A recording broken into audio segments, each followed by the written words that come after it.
Ha?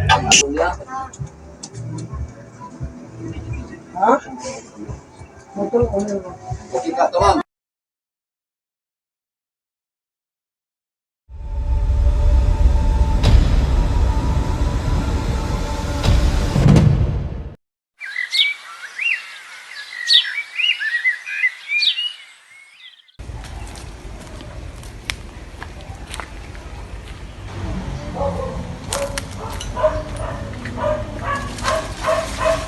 Uy, ma! Ikaw yan? Ano ginagawa mo dito? Nakauwi ka na pala galing sa eskwela. Halika, umupo ka rito. Nakakain ka na ba? Opo, kinain ko yung pagkain na nasa lamesa. Ano pong libro yan, Nay? Hindi ko pa pala ito nakwento sa'yo nung ikaw'y bata pa. Ito ang paboritong libro ng iyong lolo at lola. Gusto mo bang mabasa ito? Interesado po ako. Siya, ako na ang magkukwento nito para sa iyo. Halika, magsimula tayo sa kabanatang una. Tungkol sa Florante at Laura. Florante at Laura ni Francisco Baltasar. Nagsimula ang lahat sa gitna ng malawak na gubat na matatagpuan sa labas ng kahariang Albania ay may isang binatang nakagapo sa puno ng higera. Siya ay si Florante na nag-iisang anak ni Duke Priscillo at Prinsesa Floresca. Biglang nanumbalik sa gunita ng binata ang ilang bahagi ng lumipas.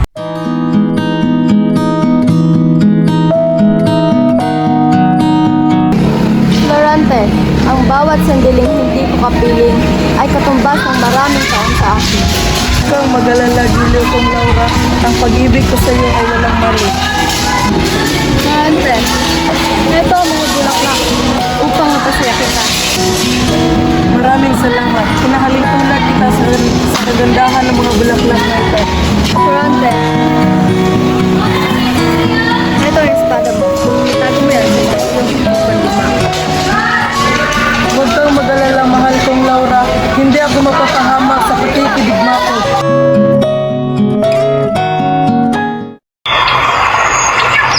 Nagkataon namang sa gubat bingyaon ay napadako si Aladdin na isang murong taga-Persia na anak ni Sultan Ali Adad.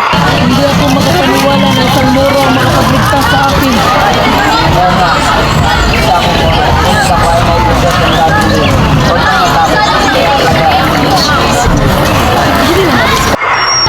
Kita ko sa pananamit kay Tagalban niya. Ako naman yung nagkakaroon. Kahit ang bayan yung mga kalaban ng aming bayan, pinatuloy din ang katutunan.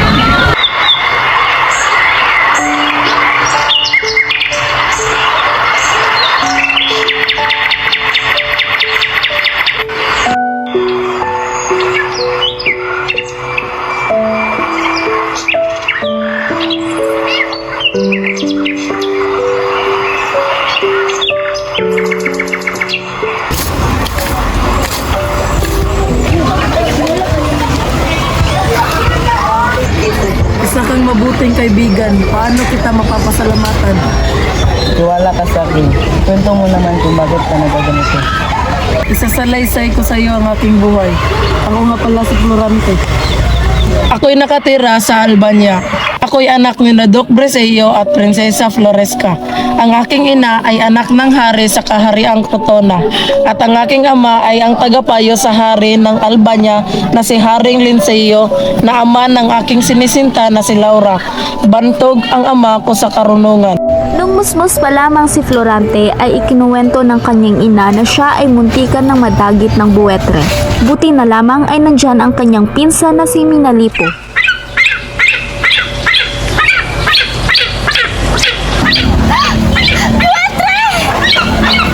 Babatigtahan kita dito sa nilalang na ito. Hindi ligtas sa aking anak dito. Dalhin mo siya sa ibang bayan. Opo, mahal na prinsesa. Mag-ingat ka. Sa paglipas ng panahon, si Florante ay nasa 8 gulang na upang tumuklas ng kanyang karunungan. Napagtanto naman ng kanyang ama na si Duke Priscillo na siya ay pag-aralin sa Atenas. Mahal ko, kailangan niya ipagpaaral si Florante sa Atenas upang maging mahusay siya. Hindi maaaring mag-aral si Francis sa Atinas. Ayoko siya mangalin sa aking piling. Batid ko ang pagmamahal ating anak. Subalit, kung tayo ay magpapatanay sa ating kalungkutan, hindi natin mo ang tagumpay. Sige, papayag ako. Ang ating paralan ay nagkakaroon ng pasasabila lamang sa buhay ng Florante, Katrin Docles ang gagampanan mo. Sa tauhan naman nagagampanan, Minami. Ako dapat si Etiocles, ngunit napili si Florante. Hindi ba nakikita ni Maestra Antenor na ako ang mas mahusay sa aming dalawa? Nalalapit na ang araw mo, Florante, sapagkat ikaw ang umagaw ng kapurihan ko. Patuloy ang kanilang paghahanda. Lahat ay masaya maliban kay Adolfo. Magsisimula na ang pasasadula, kaya kayo'y lumasto. At sa kagilitnaan na nga ng kanilang pagtatanghal, Kakapusog ka na sa puri mo, Florante, at katapusan mo na.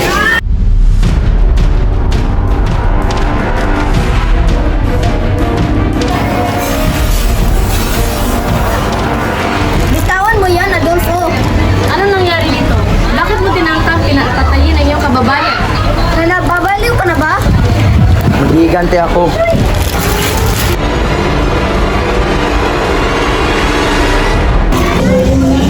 Florante, itayakin ko ang tagumpay ko.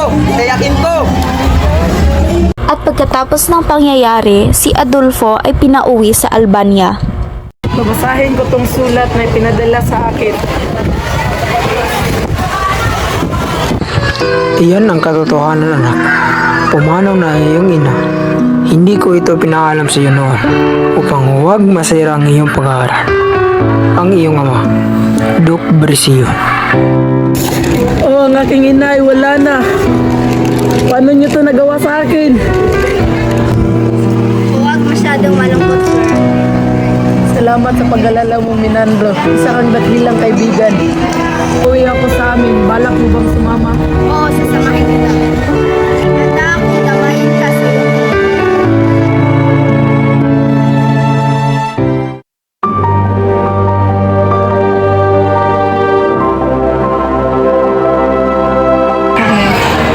Kasi narito na po ang anak ko.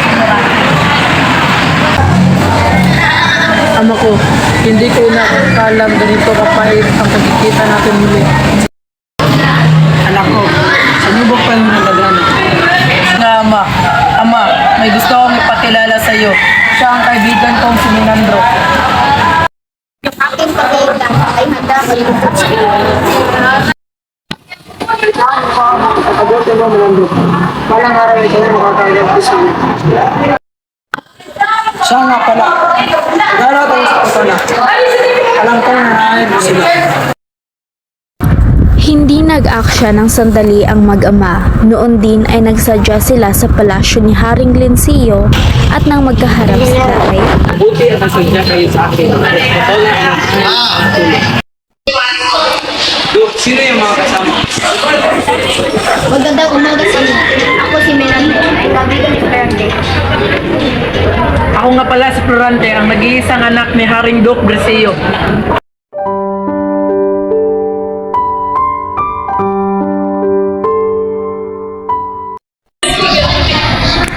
Mahal ko, Mama. Nandito na pala kayo.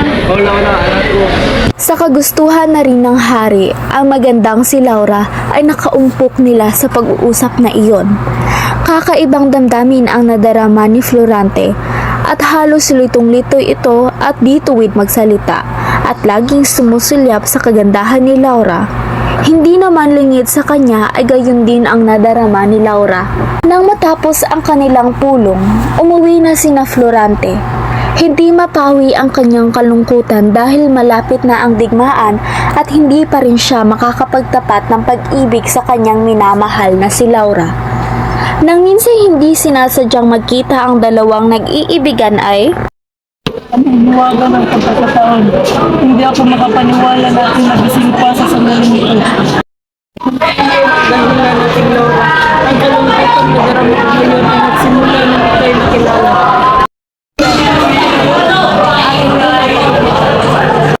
Hindi mo ako naunawaan, Laura. Ang kalungkutan ko'y sanhin ang aking damdaming inuukol sa iyo. Hindi ko maipapahayag. Subalit sa pagkakataon ito, ikamamatay ko kung di mababatid ang aking pag-ibig na ito.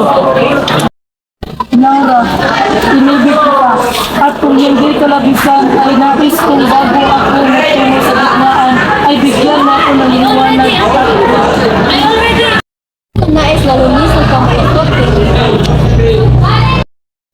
Ang iyong pag-ibig ang magiging kaibigan ng aking tagumpay.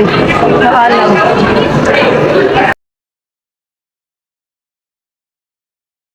Kinabukasan, ang hukbong patungo sa Crotona ay handang-handa na.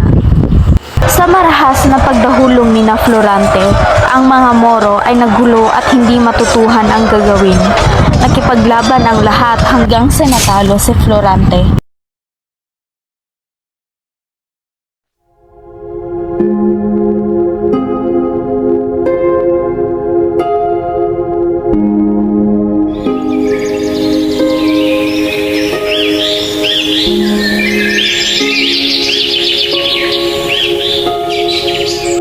Maaari mo ba? Kasi hinahanap akong lalaki na hindi at duguan. Mabuti pang siya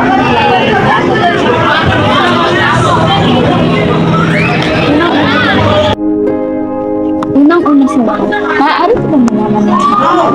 Mga si Laura. Ikaw, ano ka pangalan mo? Ako si Clarida, ang pinakamagaling lumano sa amin.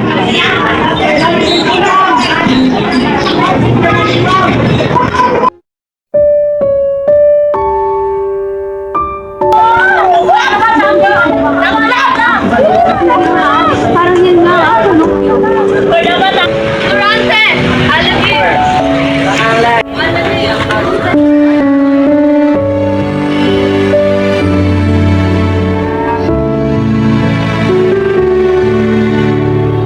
Giliw ko, hindi ko akalain kita pa tayong muli. Mahal na mahal na mahal na mahal na mahal kita. Labis ang ating pag-alala, ating Laura. Hindi na ulit akong iwan, Florante.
Marahil nga ama.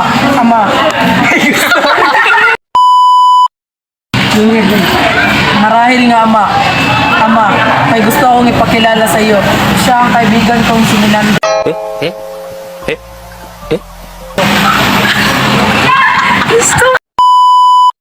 Marahil nga ama. Ilang ba yun? It's my job! Balik! Smile! Laura, inibig kita. At kung hindi ka labisan ay mayroong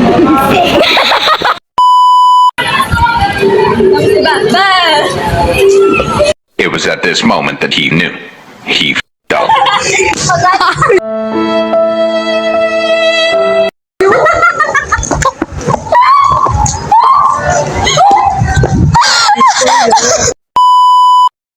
Ayo, pagkita ang white kayo, makita pa tayo.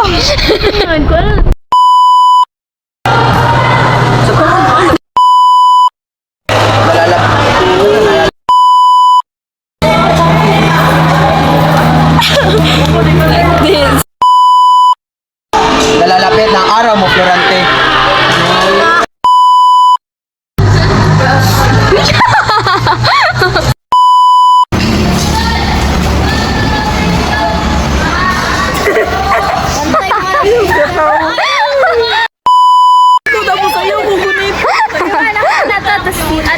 Kakita difference. Tapos ana ay mong i-rest imong head.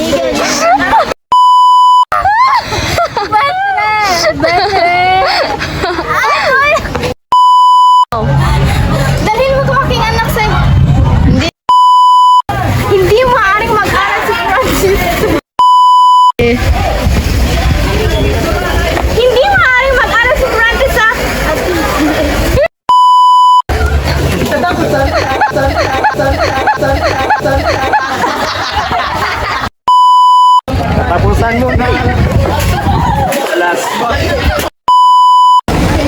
Florante! Itiyakin ko ang tagumpay ko! Itiyakin ko! O aking ina ay wala na. Uuwi ako sa aming baryo.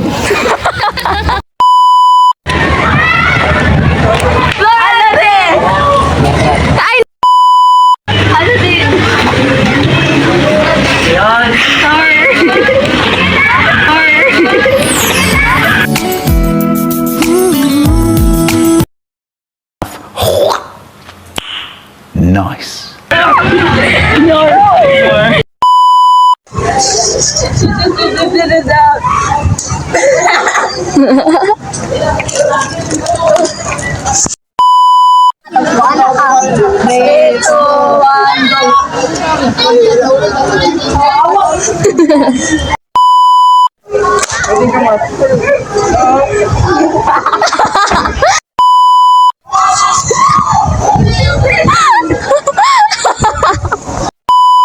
Go.